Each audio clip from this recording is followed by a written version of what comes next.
It's very dangerous outside. Bombs will be dropping everywhere.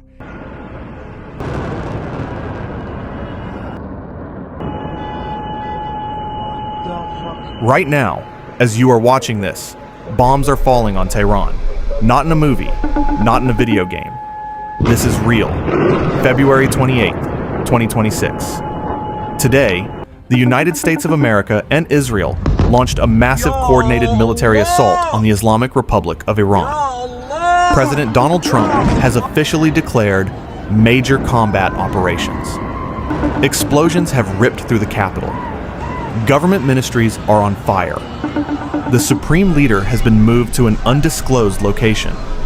Iran's Revolutionary Guard has already launched retaliatory missiles toward Israel. Sirens are screaming across Tel Aviv and Jerusalem. Airlines are rerouting flights. Embassies are on lockdown. Oil markets are in freefall panic.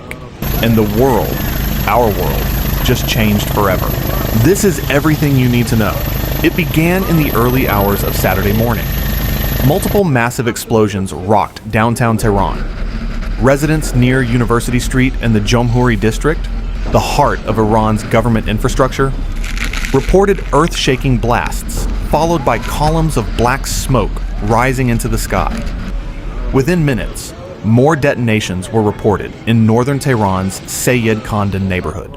But Tehran was not the only target. The cities of Isfahan, Qom, Karaj, and Kermanshah were all hit simultaneously. Reports from Iran's western Elam province confirmed additional strikes there as well. This was not a surgical strike on a single facility. This was a nationwide military operation, hitting multiple cities at once. According to a U.S. official who spoke to Reuters, American forces attacked Iran by air and by sea. The operation, officially named Operation Epic Fury, involved fighter jets launched from aircraft carriers, cruise missiles fired from warships, and what defense analysts believe are B-2 stealth bombers flying direct missions. The very first strike reportedly landed near the offices of Supreme Leader Ayatollah Ali Khamenei. Multiple sources confirmed that Khamenei was rushed to a secure, undisclosed location before the bombs hit. Several government ministries in southern Tehran were targeted and severely damaged. Within an hour, President Trump posted a video message on Truth Social confirming everything. A short time ago, he said, the United States military began major combat operations in Iran. Our objective is to defend the American people by eliminating imminent threats from the Iranian regime, a vicious group of very hard, terrible people. He went further, directly addressing the Iranian people. The hour of your freedom is at hand. Stay sheltered. Don't leave your home. It's very dangerous outside. Bombs will be dropping everywhere. When we are finished, take over your government. It will be yours to take. Let that sink in. The President of the United States is openly calling for regime change, on camera, while missiles are still in the air. This was not a solo American operation. Israel launched its own wave of missile attacks against Iran simultaneously. Prime Minister Benjamin Netanyahu appeared in a video address calling the operation Lion's Roar. He said, "My brothers and sisters, citizens of Israel, a short while ago, Israel and the United States launched an operation to remove the existential threat posed by the terrorist regime in Iran." He called on all Iranians, Persians, Kurds, Azeris, Baloch, and Awazi to cast off the yoke of tyranny and seize their future. Israel declared a nationwide 48-hour state of emergency. All civilian flights were suspended. Schools were closed. Citizens were ordered to stay near bomb shelters. Israeli Defense Minister Israel Katz described the strikes simply. They were conducted to remove threats. According to a senior Israeli defense official quoted by Reuters, this operation had been planned for months. The launch date was decided weeks ago, even as the US and Iran were still sitting across from each other at the negotiating table in Switzerland. Iran's response came fast.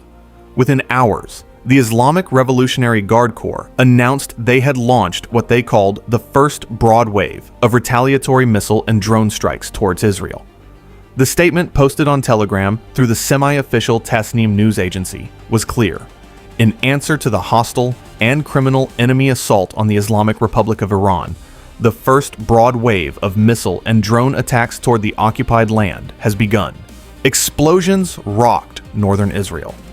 The Israeli military confirmed it had detected multiple launches of ballistic missiles from Iranian territory. Air raid sirens screamed across the country, starting at approximately 8:15 a.m. local time. Citizens scrambled to bomb shelters. Hospitals in Tel Aviv began evacuating patients to underground parking structures. But Iran did not stop at Israel. Reports emerged that Iran was also retaliating against multiple U.S. military facilities across the Middle East. The U.S. Embassy in Bahrain confirmed that the American Fifth Fleet, headquartered there, was subject to missile attack. Both the U.S. embassies in Qatar and Bahrain ordered immediate shelter in place for all personnel and urged all American citizens in the region to find secure locations. An Iranian official told Reuters bluntly, "Tehran is preparing a response that will be crushing." To understand how devastating these strikes are for ordinary Iranians, you need to understand what Iran has already been going through. Since January 8th, 2026, nearly 2 months ago, Iran has been under one of the most severe internet blackouts in modern history. The regime shut down the internet, mobile networks, text messaging, and even landlines in an attempt to crush massive anti-government protests that erupted in late December 2025 over economic collapse and the falling currency. This was not a partial shutdown. This was total digital darkness for 92 million people. Even Starlink satellite connections were jammed using military-grade equipment. The government deployed door-to-door operations to seize satellite dishes. Thousands of SIM cards belonging to known dissidents were deactivated. Human rights organizations estimate that thousands of protesters were killed during the crackdown, though the true number remains unknown, precisely because the blackout has prevented information from reaching the outside world. Before communications were cut, monitoring groups had documented at least 45 deaths, but that figure is almost certainly a fraction of the actual toll. The economic damage has been staggering. The Iranian communications minister admitted the shutdown was costing the economy approximately $35 million per day. Online sales collapsed by 80%. The Tehran Stock Exchange hemorrhaged 450,000 points. Financial transactions dropped by 185 million in a single month. Businesses, especially small online businesses that many Iranians relied on to survive crushing inflation, were destroyed overnight. By late January, internet access was partially restored under a heavily filtered whitelist system, meaning Iranians could only access pre-approved government websites. International connectivity remained severely restricted. As of mid-February, traffic levels were still down by roughly 50%. Now, on top of all of that, on top of months of darkness, economic ruin, and a brutal government crackdown, American and Israeli bombs are falling from the sky. Reports from inside Iran indicate that the internet has been almost completely cut off again following the start of today's strikes. Information is trickling out through smuggled Starlink terminals and scattered VPN connections, but the picture is fragmentary. Iran's power grid, already fragile from years of underinvestment and the strain of sanctions, is now under immense additional stress. Multiple cities have reported blackouts, whether from direct strikes on infrastructure or from the regime deliberately cutting power, remains unclear. What is clear is that millions of Iranians are sitting in the dark right now, with no internet, limited phone service, and bombs exploding around them. This did not happen overnight. The road to February 28th has been building for months. Last June, in June 2025, the United States launched Operation Midnight Hammer, striking 3 major Iranian nuclear facilities at Fordo, Natanz, and Isfahan, using B-2 stealth bombers and submarine-launched cruise missiles. The goal was to destroy Iran's nuclear enrichment capability.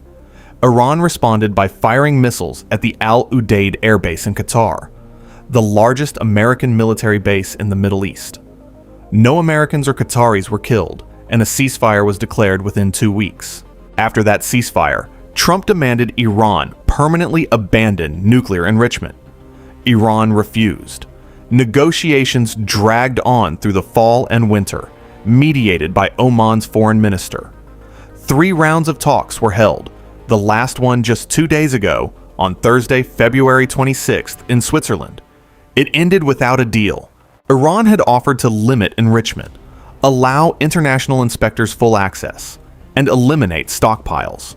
But Trump wanted zero enrichment. Iran called that a non-starter. Secretary of State Marco Rubio said Iran's refusal to include its ballistic missile program in negotiations was a big problem. Behind the scenes, the military buildup was already underway. 2 aircraft carrier strike groups, the USS Abraham Lincoln and the USS Gerald Ford, were deployed to the region. It was the largest concentration of American air power in the Middle East since the 2003 invasion of Iraq. B-2 bombers were positioned. Submarines were moved into strike range. On Truth Social, Trump posted that a massive armada is heading to Iran with great power, enthusiasm, and purpose. A senior Trump advisor told Axios there was a 90% chance we see kinetic action in the next few weeks. And then, on Friday, just yesterday, Trump told reporters, "I'd love not to use the military, but sometimes you have to." He authorized the departure of non-emergency U.S. Embassy staff from Israel. The writing was on the wall. The global response has been immediate and seismic. Oil markets are bracing for extreme volatility. Iran is a founding member of OPEC, produces over 3 million barrels of oil per day, and sits on the Strait of Hormuz, a narrow waterway through which roughly 20% of the world's oil supply passes. In the days leading up to the strikes, satellite imagery showed an unusual surge in Iranian tanker activity, suggesting Tehran was rushing to export as much crude as possible before the bombs fell. Analysts estimate oil prices could spike to $100 per barrel or higher if Iranian infrastructure is damaged, or if the Strait of Hormuz is disrupted. Energy markets were already pricing in elevated risk, but the actual start of military operations is expected to trigger a massive war premium. Iranian airspace has been closed. Israeli airspace has been closed. Dozens of civilian aircraft were caught in the air over Iraq and Iran when the strikes began, creating what analysts called a civilian air traffic nightmare. Reza Pahlavi, the exiled crown prince of Iran, son of the last Shah, released a video message calling on Iran's military and police to join the people and help bring about a transition. He said, "Join the people and help bring about a stable and secure transition. Otherwise, you will go down with Khamenei's sinking ship." The UK had earlier refused to allow the US to use British air bases for strikes on Iran, forcing American bombers to fly marathon missions directly from the continental United States, an 18-hour flight each way. The US is operating largely with Israeli support, and without the kind of broad coalition that backed the 2003 Iraq invasion. That is the question no one can answer right now. What happens next? A person briefed on the operation told NPR that the strikes were expected to last several days, with Israel's military focusing on Iran's missile program while US forces target a broader range of military and government infrastructure. Trump has openly floated the possibility of regime change. Vice President J.D. Vance and Defense Secretary Pete Hegseth have tried to walk that back, insisting the target is Iran's nuclear program, not Iran itself. But Trump himself contradicted them on social media, posting, "If the current Iranian regime is unable to make Iran great again, why wouldn't there be a regime change?" Iran has promised a crushing response. The Revolutionary Guard has already launched its first wave. Whether Iran targets US bases, oil infrastructure in the Gulf, or attempts to close the Strait of Hormuz will determine how far this conflict escalates. We are watching history unfold in real time. As of this moment, the strikes are still ongoing. Iranian missiles are still flying toward Israel. The internet inside Iran is down. Power is out in multiple cities. Millions of people are in darkness. This is February 28th, 2026. The world just changed. and we have no idea where this ends. Stay tuned to this channel. We will be updating as this situation develops. If this video helped you understand what's happening, hit subscribe. Share this with someone who needs to see it. This is the biggest military operation since the Iraq invasion, and every person on the planet needs to pay attention right now. In naval combat, distance is survival. Every weapon system has a range. Every defensive layer has a boundary. Every protocol is calibrated to time, and time is measured in the meters between you and the threat. When the IRGCN closed that distance to less than 200 meters before the first American weapon fired, every calculation the U.S. Navy had relied on for decades collapsed in real time. Because at 200 meters, there is no warning shot.